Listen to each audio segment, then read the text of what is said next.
Ladies and gentlemen, please welcome former Governor of South Carolina and Ambassador to the United Nations, Nikki Haley.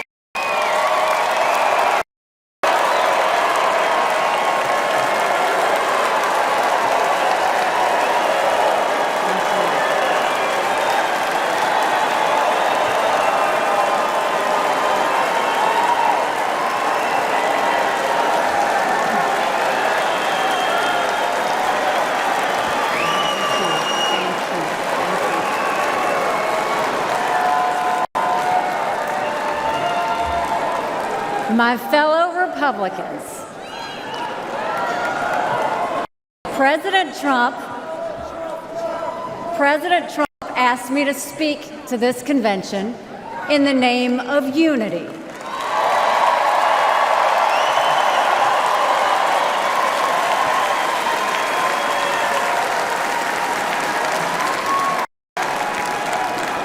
It was a gracious invitation, and I was happy to accept.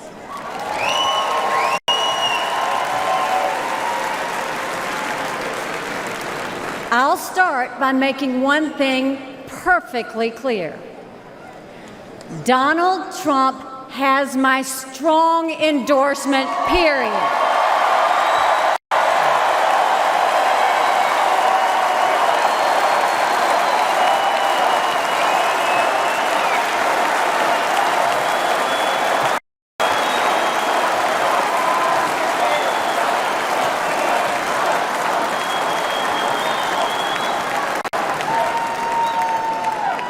Our country is at a critical moment.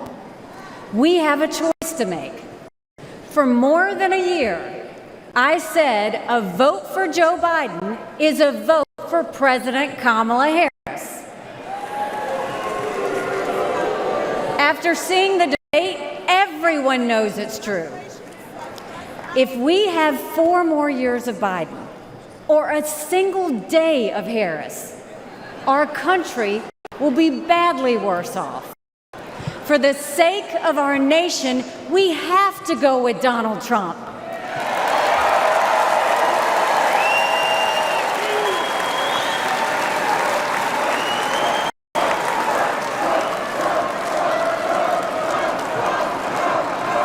But there's more to it than that. We should acknowledge that there are some Americans who don't agree with Donald Trump 100% of the time. I happen to know some of them. And I want to speak to them tonight.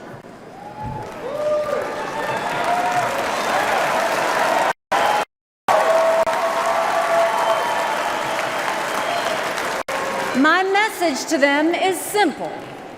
You don't have to agree with Trump 100% of the time to vote for him.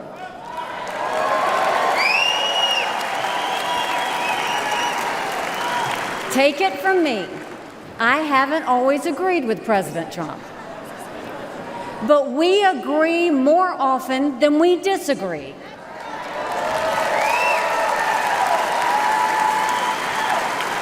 We agree on keeping America strong.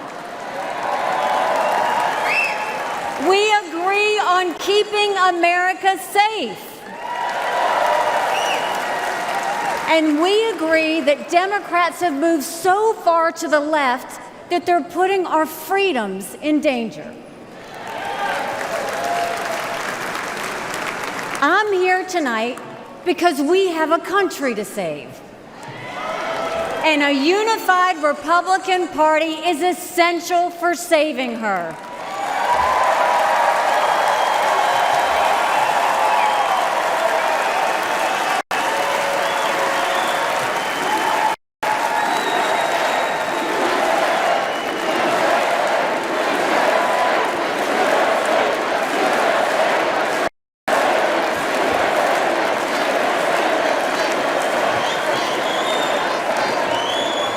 For those who have some doubts about President Trump, I want to tell you a few things about the Commander-in-Chief I know and worked with.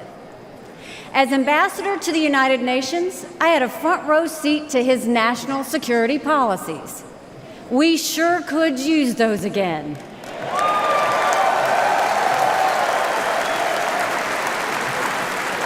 Think about it. When Barack Obama was president, Vladimir Putin invaded Crimea.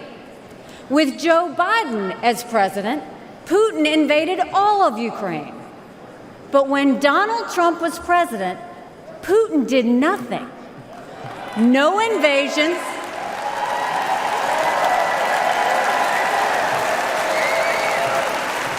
No invasions, no wars. That was no accident. Putin didn't attack Ukraine because he knew Donald Trump was tough. A strong president doesn't start wars. A strong president prevents wars.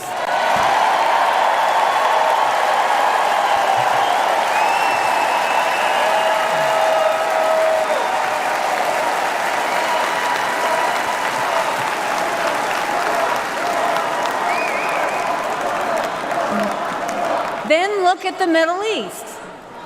Every problem in that part of the world can be laid at the feet of Iran. The dictators who chant death to America are the bankrollers and weapons suppliers for Hamas and Hezbollah. They're behind the barbaric massacres and the hostage-taking. Once again, compare Trump and Biden. Trump got us out of the insane Iran nuclear deal.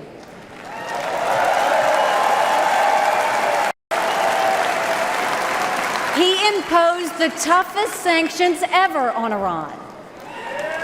He eliminated the arch-terrorist Qasem Soleimani.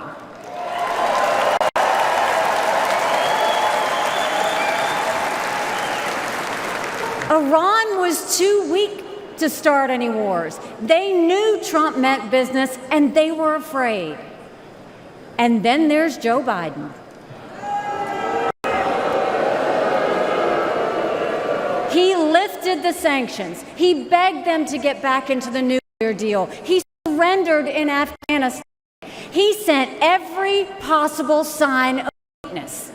Even now, Hamas is still holding Americans hostage. Biden is bolstering Israel instead of the terrorists.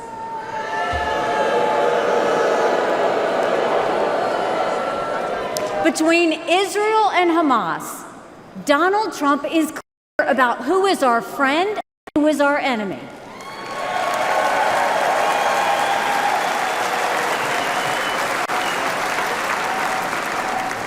Then look at the border.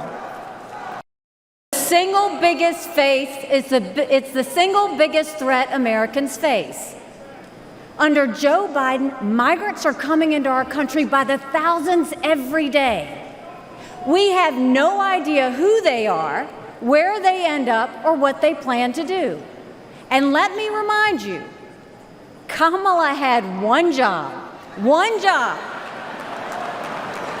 and that was to fix the border. Now imagine her in charge of the entire country.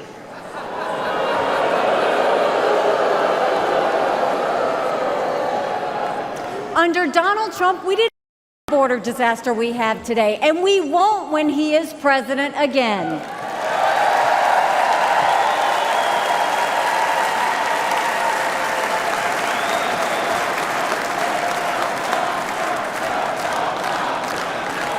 I was proud to serve America in President Trump's cabinet, and I'll tell you something you won't hear from the critics.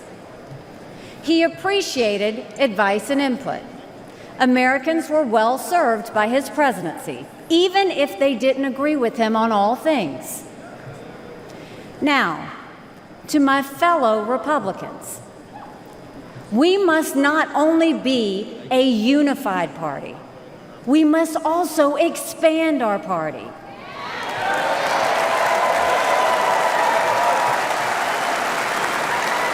We are so much better when we are bigger.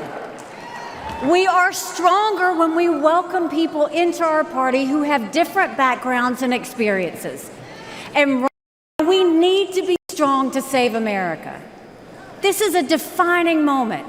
not only for our party, but for our country. Our fellow Americans are fearful right now. Families are suffering from inflation and wages that don't keep up with prices.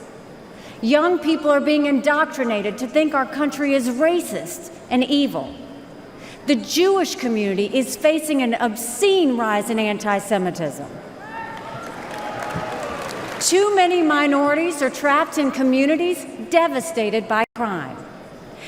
Our foreign enemies win when they see Americans hate each other.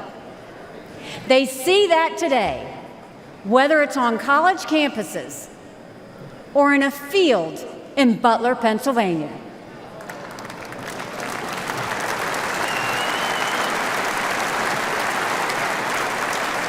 But we can conquer those fears with strength and unity.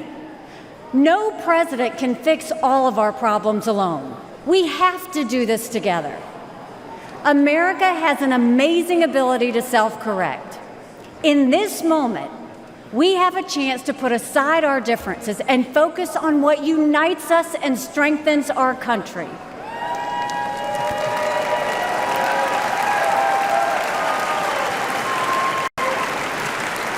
Let us join together as a party. Let us come together as a people, as one country, strong and proud. Let us show our children and the world that even on our worst day, we are blessed to live in America. God bless you. Thank you. God bless the United States of America.